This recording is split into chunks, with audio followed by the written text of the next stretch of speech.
வணக்கம். Super life டிஜிஎஸ்எஸ் சார்பா இன்னைக்கு இந்த வீடியோ தொடங்குவோம். டிஜிஎஸ்எஸ்ன்றதோட மீனிங் வந்து நம்ம எல்லாருக்குமே தெரியும், டாமினேட்டர் குளோபல் சக்சஸ் சிஸ்டம். நம்மளோட மெம்பர்ஸும் சரி, நம்ம சப்ஸ்கிரைபர்ஸும் சரி, இந்த டயபெட்டிஸ் மேல நம்ம எஸ்டிசி எவ்வளோ எஃபிகசியா இருக்கு, டயபெட்டிஸோட பேசிக் என்ன அப்படின்றத கொஞ்சம் கேட்டுக்கிட்டதுனால இந்த வீடியோ வந்து நம்ம உருவாக்குறோம் இன்னைக்கு. அஃப்கோர்ஸ் இன்னைக்கு வந்து பார்த்தீங்கன்னா டயபெட்டிஸ் வந்து ரொம்ப பெரிய ஒரு காம்ப்ளிகேஷனா பேசு பொருளா இருக்கு. சின்ன வயசுலேயே வந்து 5 வயசு 10 வயசுலாம் டயபெட்டிக் வரதெல்லாம் பார்த்துக்கிட்டு இருக்கோம். ஸோ முதல்ல இது வந்து டயபெட்டிஸோட பேஸ் என்ன, அது எதனால வருது அப்படிங்கிறத முதல்ல பார்த்துட்டு நம்ம வந்து போவோம்.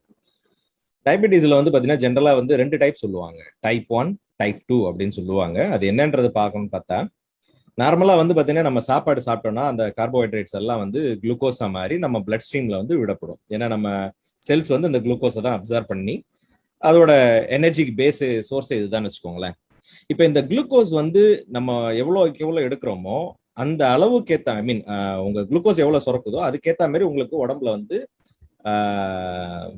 இன்சுலின் அப்படிங்கிறது சுரக்கப்படும். இப்போ உங்க பிளட்ல வந்து குளுக்கோஸ் லெவல் வர்றதுக்கு ஏற்ற மாதிரி இன்சுலின் அப்படிங்கிற ஒரு ஹார்மோன் வந்து சுரக்கப்படும். இதை சுரக்கிறது வந்து பாத்தீங்கன்னா கணையம் சொல்லுவாங்க, பேங்க்ரியாஸ். இது வந்து தேவையான அளவு வந்து சுரக்கும்.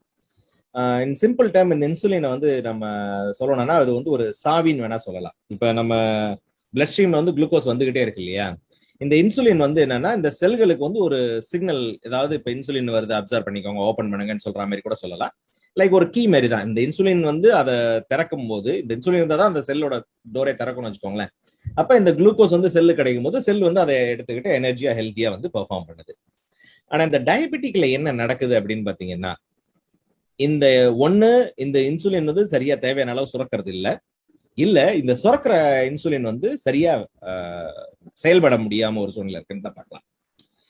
ஸோ டைப் 1ல பொறுத்த வரைக்கும் நம்ம முதல்ல சொன்ன மாதிரி வந்து பாத்தீங்கன்னா இந்த இன்சுலின் வந்து தேவையானவே இல்லை. அப்ப சாவி இல்லைன்னா கதவு திறக்காது. கதவு திறக்கல அப்படின்னா இந்த குளுக்கோஸ் வந்து உங்க செல்களுக்கு போக முடியாது. அப்ப அல்டிமேட்டா என்னாவது இந்த குளுக்கோஸ் வந்து உங்க ரத்தத்திலே தங்கிடுது. அதனாலதான் வந்து அந்த ரத்தத்துல வந்து குளுக்கோஸோட அளவு ஏறுது. இந்த சுகர்ல நம்ம பார்த்தா ஐயோ ஜாஸ்தியா இருக்கு படப்படுக்கிறோம் இல்லையா, அதுதான்.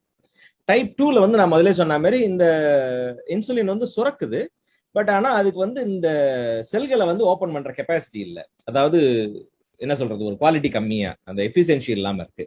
ஸோ அப்ப இன்சுலின் இருந்தாலுமே இந்த குளுக்கோஸ் வந்து உங்க செல்களை ரீச் பண்ண முடியல. 2 விதத்திலயும் வந்து பாத்தீங்கன்னா உங்க பிளட்ல வந்து பாத்தீங்கன்னா அப்கோர்ஸ் இந்த குளுக்கோஸ்